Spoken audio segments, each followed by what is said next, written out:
పత్రికలో నుంచి మొదటి అధ్యాయము 12వ వచనం.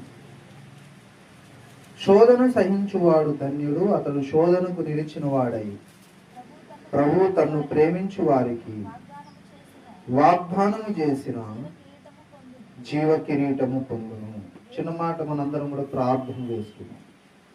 స్తోత్రం నాయన, పరిశుద్ధుడా, దయగలిగిన తండ్రి, కరుణ కలిగిన తండ్రి, గాయం వారి పాలెంలో మేము నాయన మొట్టమొదట సిద్ధపాటు వాక్యంగా ఈ యొక్క యాకోబు రాసిన పత్రిక మొదటి అధ్యాయం 12వ వచనాన్ని మా మూల వాక్యంగా చదువుకున్నాం. చదివిన ఈ లేఖన భాగంలో నుంచి మీరే నాతో మాతో మాట్లాడి మహిమ ఘనత ప్రభావాలు తెచ్చుకోండి. ఈ సందేశం, అవసరమైన సందేశం మాకందరికి విరిచి వడ్డించండి ప్రభువా. ప్రభువా, మాతో మాట్లాడండి, నాతో మాట్లాడండి. నీ దాసుడు వట్టివాడు, మట్టివాడు, ఏమి ఎరుగని వాడు అయినను ప్రభువా నీ ప్రతినిధిగా నీ ప్రజల మధ్య నిలవబడి ఉండగా నీ దాసునితో మీరే మాట్లాడి మహిమ ఘనత ప్రభావాలు తెచ్చుకోండి. సంఘముతో మాట్లాడండి, నీ దాసునితో మాట్లాడండి. మీరే మాట్లాడి మహిమ ఘనత ప్రభావాలు తెచ్చుకోమని యేసయ్య నామమున అడిగి ప్రార్థన చేస్తున్నాము తండ్రి. ఆమేన్, ఆమేన్, ఆమేన్. ప్రభునందు నాకు అత్యంత ప్రియ దేవుని పిల్లలారా, యాకోబు రాసిన పత్రిక మొదటి అధ్యాయం 12వ వచనాన్ని మన మూలవాక్యంగా మనం చదువుకున్నాము కదా. యాకోబు రాసిన పత్రిక మొదటి అధ్యాయము 12వ వచనాన్ని మనందరం కూడా మన మూలవాక్యంగా చదువుకున్నాం. ఇక్కడ మళ్ళీ ఒకసారి చదువుదాం చూడండి. శోధన సహించువాడు ధన్యుడు, అతడు శోధనకు నిలిచిన వాడై ప్రభువు తన్ను ప్రేమించు వారికి వాగ్దానము చేసిన జీవ కిరీటము పొందును. జీవ కిరీటం పొందును. శోధన సహించువాడు ధన్యుడు అన్నాడు. ధన్యుడు, ధన్యుడు అంటే అర్థం ఏంటి? అదృష్టవంతుడు అని. అదృష్టం, అదృష్టం. శోధన సహించువాడు ధన్యుడు అంటే శోధన సహించేవాడు అదృష్టవంతుడు అని.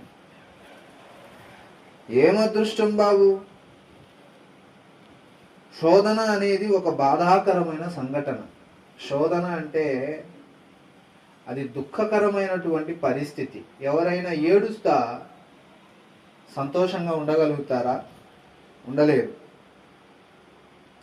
కానీ యేసయ్య అన్నాడు, దుఃఖపడువారు ధన్యులు అన్నాడు కదా. దుఃఖపడువారు ధన్యులు. ఏంటి యేసయ్య దుఃఖపడడం ధన్యత అని అంటావేంటి అంటే, తరువాత దేవుడు వాళ్ళందరికీ రావలసినటువంటి ప్రతిఫలాలు ఇస్తా ఉంటాడనమాట. అందరికీ, బాబు నువ్వు ఇలా చేసావు కదా, అమ్మా నువ్వు ఇలా చేసావు కదా, ఇదిగో నీకు ప్రతిఫలం అని దేవుడు ఇస్తాడు. దేవుడు శోధిస్తాడు అన్నాడు ఇక్కడ కదా. శోధన సహించువాడు ధన్యుడు. 13వ వచనం చూడండి. దేవుడు కీడు విషయమై శోధింపనేరడు, ఆయన ఎవరిని శోధింపడు గనుక. ఇక్కడ చూడండి 13వ వచనం ఫస్ట్ లో, దేవుడు కీడు విషయమై శోధింపనేరడు అన్నాడు. శోధింపబడనేరడు. దేవుడు కొన్నిసార్లు మనలను శోధిస్తాడు. నిన్ను శోధిస్తాడు, నన్ను శోధిస్తాడు. భక్తులను దేవుడు శోధించాడు. భక్తులను దేవుడు శోధించాడు కదా. దేవుడు కొన్ని పరీక్షలు పెడతాడు మనకు. కొన్ని పరీక్షలు పెడతాడు.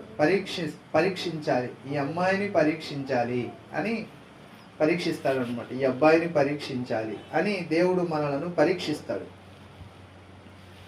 పరీక్షలో మనం ఏమి కావాలంటే మనం పాస్ అవ్వాలి. పరీక్షలో మనం ఫెయిల్ అవ్వకూడదు.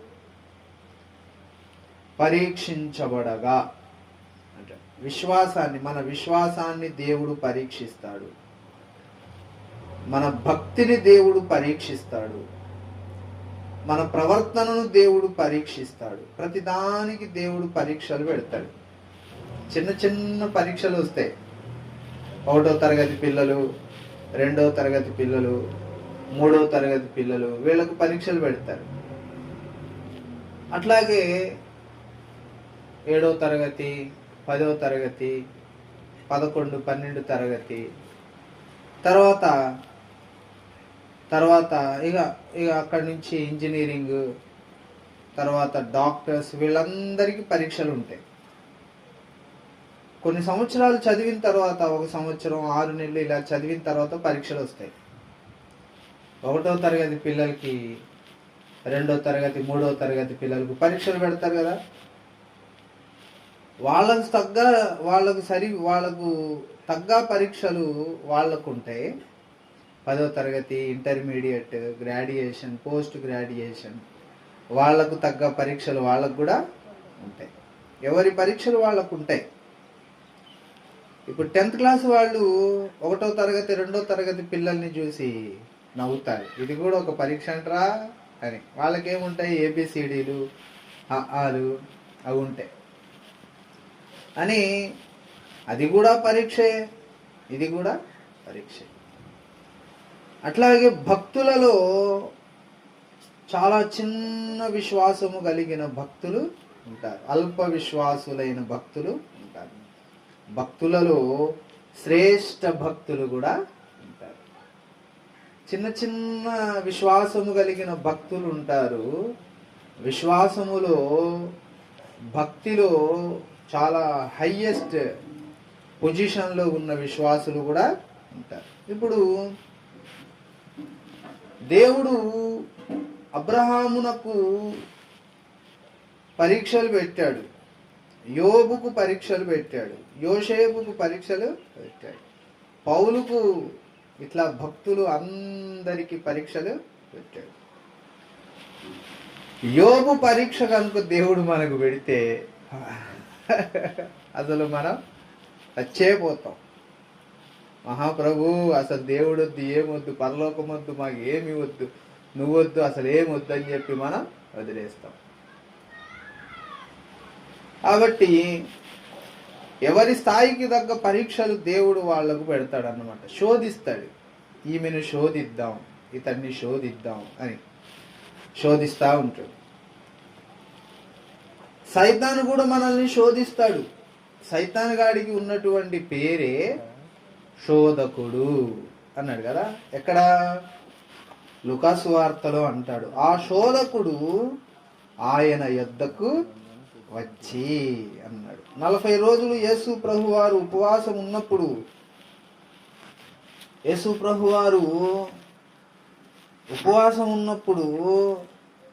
యేసయ్యను శోధించడానికి వచ్చాడంట కదా. 4వ అధ్యాయంలో నుంచి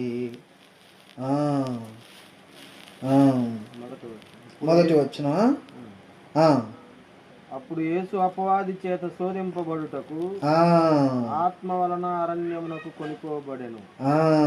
2వ వచనం, అపవాది చేత శోధింపబడుచుండెను.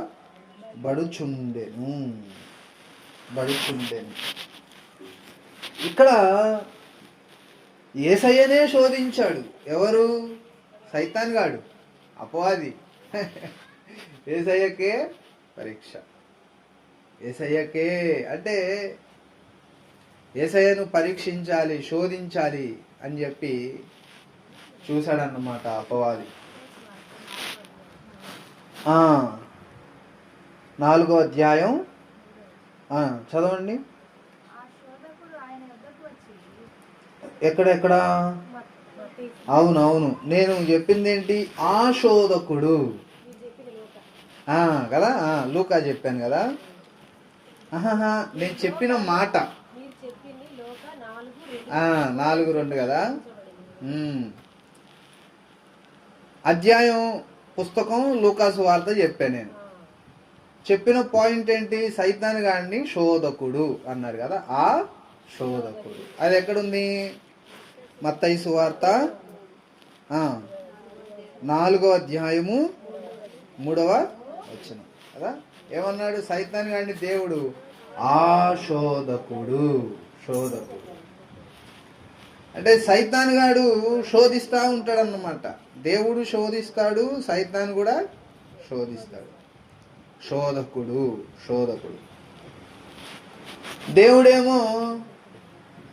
దేవుడేమో మేలు విషయమై మనల్ని శోధిస్తాడు, సైతాన్ గాడేమో కీడు విషయమై మనల్ని శోధిస్తాడు. నాశనం చేసేయాలరా వీడిని, ఈమెను నాశనం చేసేయాలరా అని చెప్పి సైతాన్ గాడు చూస్తాడు. దేవుడు ఏం చూస్తాడంటే, నా కూతురికి జీవ కిరీటం ఇవ్వాలి, నా కుమారుడికి జీవ కిరీటం ఇవ్వాలి, మహిమనివ్వాలి అంటాడు కదా. రోమపత్రిక 3వ అధ్యాయం 23లో ఏమన్నాడు? ఏ భేదమును లేదు, అందరూ పాపము చేసి దేవుడు అనుగ్రహించు మహిమను. అంటే అక్కడ దేవుడు ఏమిద్దాం అనుకున్నాడు? మహిమనిద్దాం అనుకున్నాడు కదా. దేవుడు ఏమిద్దాం అనుకున్నాడంటే మహిమనిద్దాం అనుకున్నాడు. అంటే దేవుడు మహిమను ఇచ్చే దేవుడు, సింహాసనాన్ని ఇచ్చే దేవుడు, దేవుడు కిరీటాలను ఇచ్చే దేవుడు, రాజ్యాలను ఇచ్చే దేవుడు. అమ్మా, ఈ రాజ్యం నువ్వు పరిపాలించుకో, ఇదిగో ఈ సింహాసనం నీది, ఈ కిరీటం నీది అని అంటాడు దేవుడు. సైతాన్ గాడు అంటాడు, నీవు నిత్య నాశనానికి వెళ్ళిపోవాలి, నరకానికి వెళ్ళిపోవాలి, నువ్వు సర్వనాశనం అయిపోవాలి అని కీడు విషయమై సైతాన్ గాడు మనల్ని శోధిస్తాడు. దేవుడేమో మేలు విషయమై శోధిస్తాడు. సైతాన్ గాడు మనల్ని నాశనం చేసేయాలని చూస్తాడు. నీకెందుకురా భక్తి, నీకెందుకు పరిశుద్ధత, నీకెందుకు నీతి, నీకెందుకు ఆదివారం ఆరాధన, నీకెందుకు ప్రభు వల్ల నీకెందుకురా అని ఇట్లాగ మనల్ని శోధిస్తూ ఉంటాడు. ఎవరు చెప్పారు నిన్ను పరలోకం రమ్మని? నువ్వు నరకానికి రావాలి, నేనుండే స్థలానికి రావాలి అని సైతాన్ గాడు శోధిస్తాడన్నమాట. ఎవ్వరు నశింపక నిత్య జీవము పొందాలని యేసయ్య కోరిక, యేసయ్య ఇష్టం. అందరి కోసం యేసు ప్రభు వారు శిలువ మీద మరణించాడు, అందరి కోసం యేసయ్య రక్తము కార్చాడు. యేసయ్య అందరూ రండి, పరలోకం రండి, అందరూ నరకాన్ని తప్పించుకోండి అని యేసయ్య అంటా ఉంటే సైతాన్ గాడు అంటాడు, ఒక్కడు కూడా పరలోకానికి వెళ్ళడానికి వీలు లేదు, ఎవరు వెళ్ళొద్దు, అందరు నరకానికి రావాలి, నేనుండే స్థలానికి రావాలి, మీరు దేవుడు ఉండే స్థలానికి వెళ్ళడం ఏంటి మీరు అని అంటాడు సైతాన్ గాడు. వాడు సాధ్యమైనంత వరకు వాడు తనకు కాలం బహు కొంచెముగా ఉన్నదని క్రోధముతో, కోపముతో, ఆవేశముతో ఎన్ని విధాలుగా ఎంత పోరాటం చేసైనా కానీ వీడిని పరలోకం వెళ్లకుండా మనం ఆపాలి, వీడు ఈమె తన భక్తి జీవితాన్ని కట్టుకోకుండా కూల్చేయాలి, భక్తి జీవితం అనే ఇంటిని కూల్చేయాలి అని చెప్పి దుష్టుడు పోరాటం చేస్తూ ఉంటాడు. అందుకు వాడు ఎన్నో తంత్రాలు సృష్టిస్తాడు. ఎఫెసీ పత్రికలో అన్నాడు కదా, సాతాను తంత్రగట్టు అని. వాడు తంత్రాలు సృష్టిస్తాడన్నమాట. అప్పటికప్పుడు కొన్ని ప్లాన్స్ వేసేస్తాడు. నువ్వేదైనా ప్రార్థన చేసుకుందాం అని అనుకుంటావు అనుకో, ఏంటి ప్రార్థన చేసుకుంటావా అని అవకాశం లేని విధంగా ఏదో ఒక తంత్రం వాడు సృష్టిస్తాడు.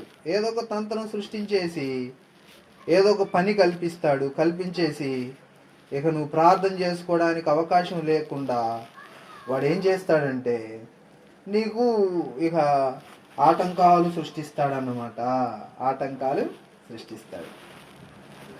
సృష్టించేసేసరికి ఇంకా నువ్వు ఆ ఆటంకంలో పడిపోతావు.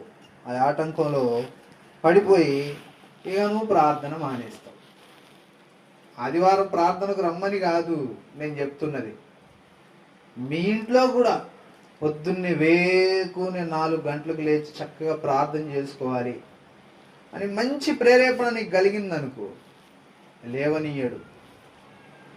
సాయంత్రం పండుకునేటప్పుడు చక్కగా ప్రార్థన చేసుకొని, మోకరించి, కొద్దిసేపు స్వపరీక్ష చేసుకొని, చక్కగా మోకరించి ఒక అరగంట సేపు ప్రభువును స్తుతించి పండుకుందామని నువ్వు అనుకుంటావు. వాడు అప్పటికప్పుడు ఏదో ఒక తంత్రాన్ని సృష్టిస్తాడు. మళ్ళా వేకునే పొద్దున్నే లేద్దాం అనుకుంటావు. లేద్దాం అనుకునే లోపు వాడు ఏం చేస్తాడంటే మళ్ళా వేకునే కూడా నిన్ను లేవనీయడు. ఇలాగ ఎన్నో సంవత్సరాల నుంచి సైతాను గాడు మనం ప్రార్థన చేసుకోకుండా వాడు ఎన్నో విధాలుగా మన మీద దాడి చేస్తూ ఉంటాడు అన్నమాట. ఏమండి, వాడు మన మీద ఏం చేస్తాడంటే దాడి చేస్తూ ఉంటాడు. కాబట్టి మనము సాతాను తంత్రములను ఎదిరించాలి అన్నాడు. ఎఫెసీ పత్రిక 6వ అధ్యాయం 11వ వచనం చూడండి. మీరు అపవాది తంత్రములను ఎదిరించుటకు శక్తిమంతులగునట్లు దేవుడిచ్చు సర్వాంగ కవచమును ధరించుకొనుడి. సైతానుగాడు వాడు మన మీద వాడి తంత్రాలు ప్రయోగిస్తూ ఉన్నప్పుడు మనం ఏం చేయాలంటే వాటిని ఎదిరించడం నేర్చుకోవాలి. మెల్లగా ఎదిరించడం నేర్చుకోవాలి. ఎదిరించాలి, గద్దించాలి. యేసునామములో నిన్ను గద్దిస్తున్నాను అనాలి. ఎదిరించడం నేర్చుకోకుండా లోబడడం నేర్చుకుంటా ఉంటారు. సరేలే ఇవాళ చేయకపోతే ఏమైందిలే అనే మనస్సు మనకు రాకూడదు. అట్లా అనుకుంటా ఉంటే మనం ఎప్పటికీ ఫెయిల్ అయిపోతూ ఉంటాం. శోధనలో, పరీక్షలో మనం పాస్ అవ్వలేం. కాబట్టి ఆ శోధకుడు మన యొద్దకు వచ్చినప్పుడు వాడిని మనం ఏం చేయాలంటే నోరు మూసుకొని అవతలకెళ్ళు. ఉత్తమమైనది, నేను చేస్తున్న పని చాలా ఉత్తమమైనది కాబట్టి ఈ పని నేను చేయాలి. నాకు ప్రార్థన జీవితం అవసరం కాబట్టి నేను సాధన చేయాలి అనుకోవాలి. నాకు పరిశుద్ధత అవసరం కాబట్టి నేను పరిశుద్ధ జీవితాన్ని సాధన చేయాలి. నాకు పరిశుద్ధుల సహవాసం అవసరం అనుకున్నప్పుడు పరిశుద్ధుల సహవాసం చేయాలి. తర్వాత నాకు అపొస్తలుల బోధ అవసరం అనుకున్నప్పుడు అపొస్తలుల బోధను సాధన చేయాలి. అపొస్తలుల సహవాసం కావాలి కదా. ఎక్కడుందన్నమాట? అపొస్తల కార్యాలు 2వ అధ్యాయము 42వ వచనం. వీరు అపొస్తలుల బోధయందును సహవాసమందును రొట్టె విరుచుటయందును ప్రార్థన చేయుటయందును ఎడతెగక ఉండిరి అన్నాడు. దుష్టుడు ఏం చేస్తాడంటే నేను ప్రార్థన చేసుకోనీయడు, బైబిల్ చదువుకోనీయడు, మోకరించనీయడు, ఎన్నో తంత్రాలు సృష్టించి నిన్ను డిస్టర్బ్ చేస్తూ ఉంటాడు. అప్పుడు మనం ఏం చేయాలి అంటే వాటన్నిటిని మెల్లమెల్లగా జయించుకుంటూ రావాలన్నమాట. హల్లెలూయా. కొంతమంది ఏం చేస్తారంటే వాడు ఏదైనా ఒక తంత్రం సృష్టించగానే దానికి లోబడిపోతారు. వెంటనే లోబడుటకు మిమ్మును మీరు దేనికి అప్పగించుకుందరో దానికి మీరు దాసులైపోతారు. అట్లా అప్పగించుకోకూడదు. పాపము నిమిత్తమునకు మిమ్మును మీరు అప్పగించుకొనకుండా నీతి నిమిత్తము మిమ్మల్ని మీరు అప్పగించుకోవాలి అన్నాడు. నీతి కోసం మనల్ని అప్పగించుకోవాలి. చాలా మంది ఇట్లాగూ మనం అన్ని కూడా సైతాన్ మీద వేయడం అనేది పద్ధతి కాదు. కానీ కొన్నిసార్లు మన స్వకీయ దురాశల చేత కూడా మనం శోధించబడతా ఉంటాం. దాకా దేవుని మీద వేయడం లేకపోతే సైతాన్ మీద వేయడం అనేది మాత్రమే కాదు, కొన్నిసార్లు మన స్వకీయ దురాశల చేత ఈడవబడి మరులు కొల్పబడుచున్నాము అన్నాడు కదా మన మూలవాక్యం. యాకోబు రాసిన పత్రిక యాకోబు రాసిన పత్రిక మొదటి అధ్యాయము చదవండి. 14వ వచనం చూడండి. ప్రతివాడు తన స్వకీయమైన దురాశ చేత ఈడవబడి మరులు కొల్పబడిన వాడై శోధింపబడు. కొన్నిసార్లు పాపం జరగడానికి ఎవరు కారణం అంటే మనమే కారణం. మన స్వకీయమైన దురాశల చేత మనం ఈడవబడుతాం. మన కోరికల చేత మనం పాపమునకు పట్టబడతాం. అట్లాగే పాపము జరగడానికి కొన్నిసార్లు మన దురాశలే కారణం, కొన్నిసార్లు మన సోమరితనం కారణం, మన నిర్లక్ష్యం కారణం, మన అవిధేయత కారణం. కాబట్టి సోమరితనం ఒక పాపం, నిర్లక్ష్యము అనేది ఒక పాపం, అవిధేయత, ఇవన్నీ మనం కనిపెట్టాలి. అయ్యో, నా సోమరితనం వల్ల నేను ఎంతో నష్టపోతున్నాను కదా అనుకొని గమనించి సోమరితనంలో నుంచి మనం మేల్కొనాలి. చురుగ్గా ఉండడం నేర్చుకోవాలి కదా, చురుకుదనం నేర్చుకోవాలి. ప్రతిదీ వాళ్ళ మీద వేయడం, వీళ్ళ మీద వేయడం అనేది కాదు.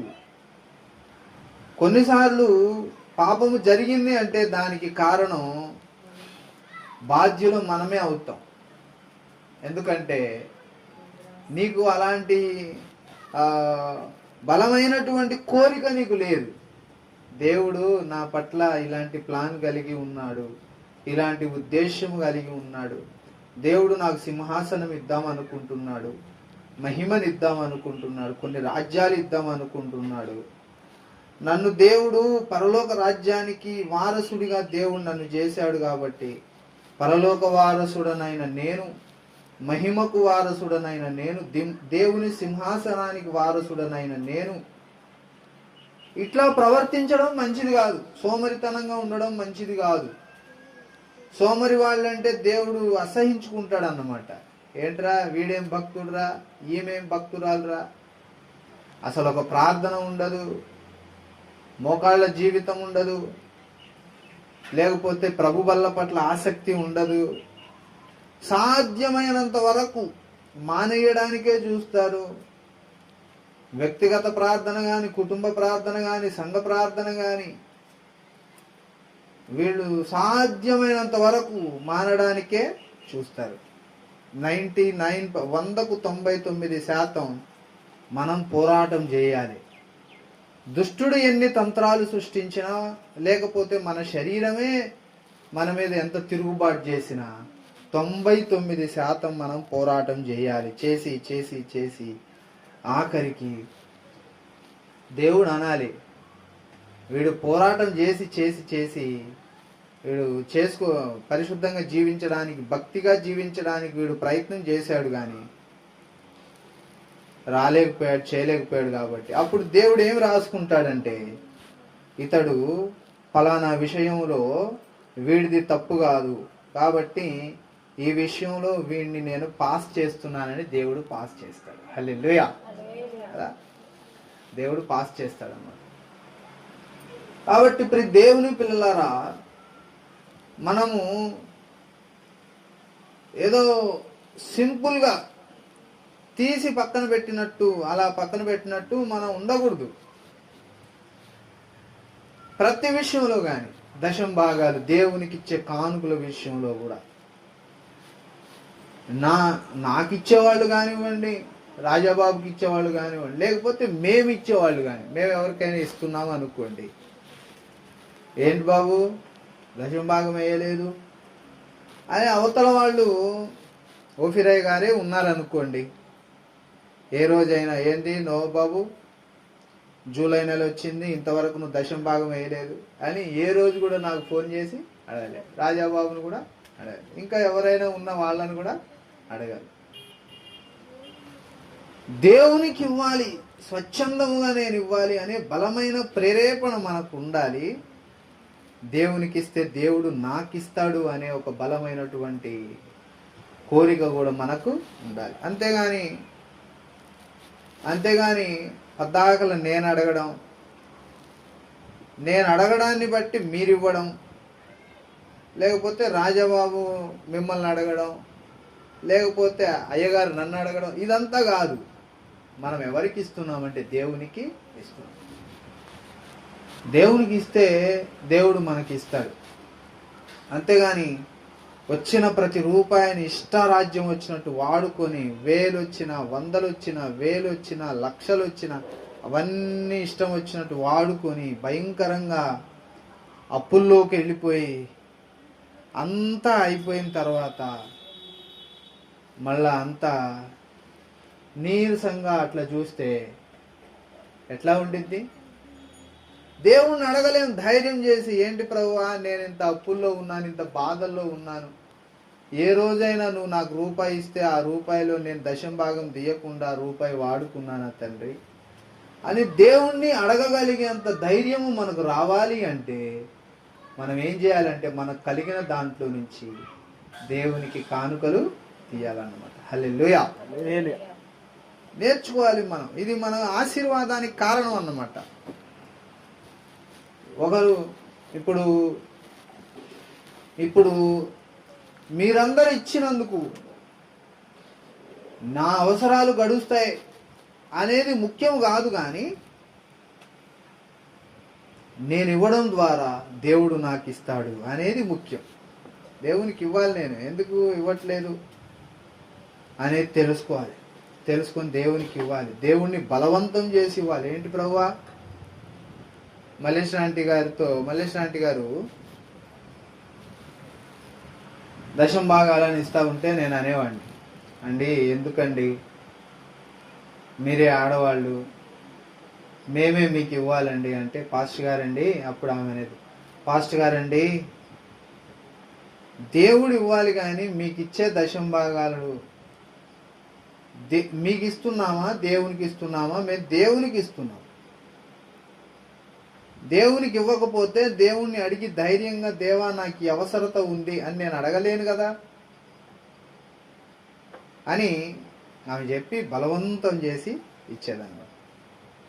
అట్లాగే ఓఫిరాయ్ గారు కూడా ఒకసారి దేవుడు అన్నాడంట, బాబు దశంభాగాల గురించి చెప్పు అని అంటే, నా పిల్లలకు నువ్వు చాలా నష్టం చేస్తున్నావు, వాళ్ళని నేను ఆశీర్వదించాలంటే వాళ్ళు నాకు ఇవ్వాలి కదా, వాళ్ళు నాకు ఇవ్వకపోతే నేను వాళ్ళకి ఎలా ఇవ్వగలను, కాబట్టి నా పిల్లలకు నువ్వు చెప్పు బాబు అని దేవుడు చెప్పాడంట. అసలు ఎవరి దగ్గర కానుకలు తీసుకోవద్దు అనేది అయ్యగారికి ఉన్నట్టు, ఓఫిరాయ్య గారికి ఉన్న ఒక బలమైన ఆశ, కోరిక. అట్లా చేస్తా వస్తుంటే ఒకరోజు దేవుడు మాట్లాడాడంట.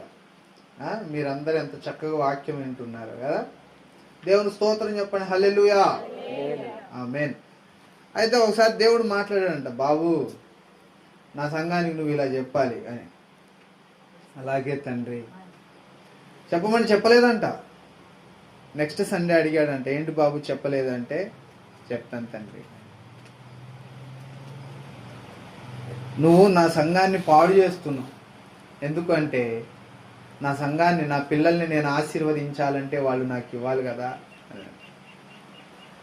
కాబట్టి మనం దేవునికి ఇస్తే అప్పుడు దేవుడు మనకు ఇస్తాడన్నమాట.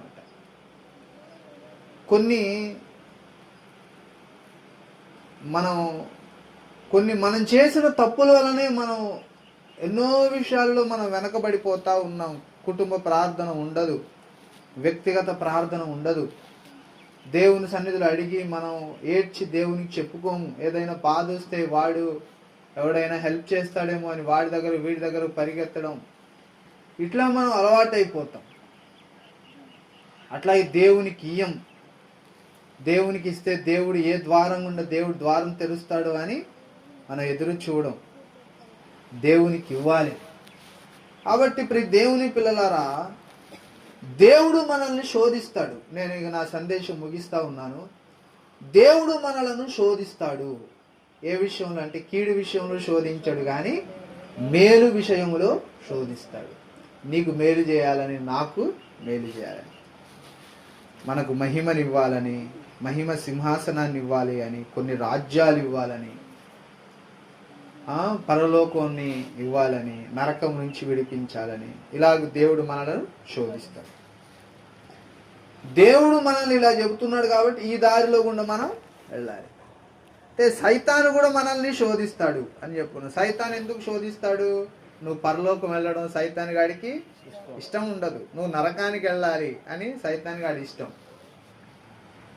నీ భక్తి అనే ఇంటిని కూల్చుకోవాలని సైతాన్ గాడి నిన్ను నీ మీద ఎన్నో విధాలుగా దాడి చేస్తూ ఉంటాడు. నువ్వు కూలిపోవాలి, నీ ప్రార్థన జీవితం కూలిపోవాలి, నీ పరిశుద్ధత కూలిపోవాలి, నీ వ్యక్తిగత జీవితం కూలిపోవాలని సైతాన్ గాడి నీ మీద దాడి చేస్తూ ఉంటాడు. కాబట్టి అప్పుడు మనం ఏం చేయాలంటే వాడిని ఎదిరించాలి. ఏంట్రా నా దారికి అడ్డం వస్తున్నామని వాడిని ఎదిరించి మనం ముందుకు వెళ్ళిపోవాలి. చక్కగా మనం ఆత్మీయ జీవితంలో ముందుకు వెళ్ళిపోవాలి. మూడో విషయం ఏం చెప్పానంటే, మన శరీరమే కొన్నిసార్లు మనకు వ్యతిరేకంగా పనిచేస్తూ ఉంటుంది అని చదువుకున్నాం కదా. యాకోబు 1:14 స్వకీయమైన దురాశల చేత ఏడవబడి. అన్నిసార్లు యేసయ్య మీద సైతాన్ మీద మాత్రమే కాదు, మన ద్వారా కూడా ఎన్నో తప్పులు జరుగుతాయి. మన స్వకీయమైన ఆలోచనల చేత, మన సొంత స్వబుద్ధి చేత మనల్ని మనం పాడు చేసుకుంటాం, నాశనం చేసుకుంటాం. స్వకీయ నాశనం అన్నాడు కదా, స్వనాశనం, సొంత నాశనం. అరే సహవాసం మానకూడదురా అంటే మాని చూస్తా నేను అంటాడు. రే ప్రార్థన మానకూడదురా అంటే నేను మాని చూస్తా అంటాడు. ఒక ఆమె ఓఫిరాయ్ గారు ఒక వాస్తవ కథ చెప్పాడు. నేను మీకు చెప్తాను. వాస్తవ కథనో మరి అది ఏదో కానీ ఒకసారి చెప్పారు, అది మీకు చెప్తాను. ఒక భార్య భర్త వద్దు అన్న పనే చేసిద్దంట.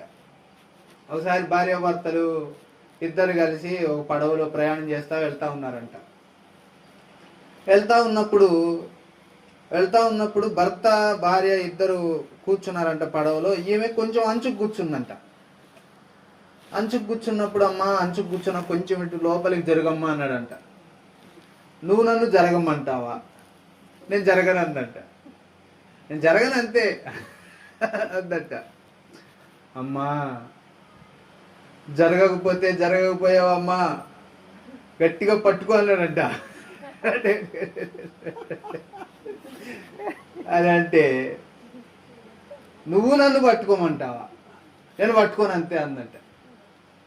పట్టుకోమంటావా నన్ను? నేను పట్టుకోనని వదిలేసిందంట. అమ్మా జారి పడిపోతావమ్మా అంటా ఉన్నాడంట. పడిపోయింది. పడిపోయేసరికి అప్పుడు అమ్మా అంచుకు కాదు మధ్యలోకి రమ్మన్నా రానన్నావు, అంచు మీదే కూర్చుంటానన్నావు, పట్టుకోమన్నాను, గట్టిగా పట్టుకోమ్మా. సరే రాకపోతే గట్టిగా పట్టుకో అన్నాను, పట్టుకోలేదు, కింద జారి పడిపోయావు, నీళ్ళల్లో పడిపోయావు. అమ్మా ఇప్పుడు మునిగిపోతావు, ఇదిగో నా చెయ్యిస్తున్నా, చెయ్యి పట్టుకోనాడంట. అంటే అప్పుడు ఆమె ఏమనాలి? నీ చెయ్యి పట్టుకోవాలా, నువ్వు చెయ్యిస్తే నేను పైకి రావాలా, నేను రానన్నంట. రానని ఆపటే నీళ్ళల్లో మునిగిపోయిందంట. దాన్నే ఏమంటారంటే మూర్ఖత్వం అంటారు. నువ్వు ప్రార్థనకు రమ్మంటావా? నేను రాను అనకూడదు. నువ్వు ప్రార్థన చేసుకోమంటావా? లేదు చేసుకోరు వాళ్ళు. మన మనస్సు మాట మనం చక్కగా వినాలి. దేవుని ప్రేరేపణలకు మనం లోబడాలి. వేకువనే లేవమంటావా? తండ్రి లేస్తాను తండ్రి. మోకరించమంటావా? మోకరిస్తాను తండ్రి. కన్నీళ్లు గాచి ప్రార్థన చేసుకోమంటావా? చేసుకుంటాను తండ్రి. దశంభాగములు ఇవ్వమంటావా? ఇస్తాను తండ్రి. ప్రభు వల్ల మానవద్దంటావా? మానను తండ్రి. నా జీవితంలో సహవాసాన్ని మానను, అపోస్తలుల బోధ మానను. కాబట్టి దేవుని పిల్లలారా, అలాగ మనందరం ముందుకు సాగిపోదాం. యోగ్యముగా మనం ప్రవర్తిద్దాం. భూమి మీద దేవుని చేత ఆశీర్వదింపబడిన భక్తులుగా బ్రతుకుదాం. పరలోకంలో కూడా దేవుని చేత ఆశీర్వదింపబడిన భక్తులుగా ఉన్నత బహుమానాలు మనం పొందుకుందాం. దేవుడు మనకు అలాంటి సహాయం చేయను గాక. అందరం కూడా తలలు వంచి మనం ప్రార్థన చేసుకుందాం. కొద్ది సమయం మనం స్వపరీక్షకు సమయం కేటాయిద్దాం. దేవుని కుమారుడా, దేవుని కుమార్తె, నీ వాక్యం విన్నావు కదా, వాక్య కాంతిలో మనందరం కూడా బ్రతుకుదాం. శోధన వచ్చినప్పుడు ఆ శోధన దేవుని వలన కలుగుతున్నదా, సైతాను వలన కలుగుతున్నదా, లేకపోతే మన స్వకీయమైన దురాశల చేత కలుగుచున్నదా అని మనలను మనం పరీక్షించుకోవాలి.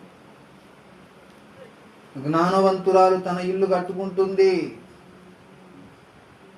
జ్ఞానవంతురాలు లాగా మన ఆత్మీయ జీవితం అనే ఇంటిని, భౌతిక జీవితం అనే ఇంటిని మనం కట్టుకుందాం. మూఢురాలు తన ఇల్లు తన చేతులతోనే తన ఇల్లు ఊడబెరుక్కుంటుంది అన్నాడు. నీ ఆత్మీయ జీవితాన్ని నువ్వు కూల్చుకోవద్దు.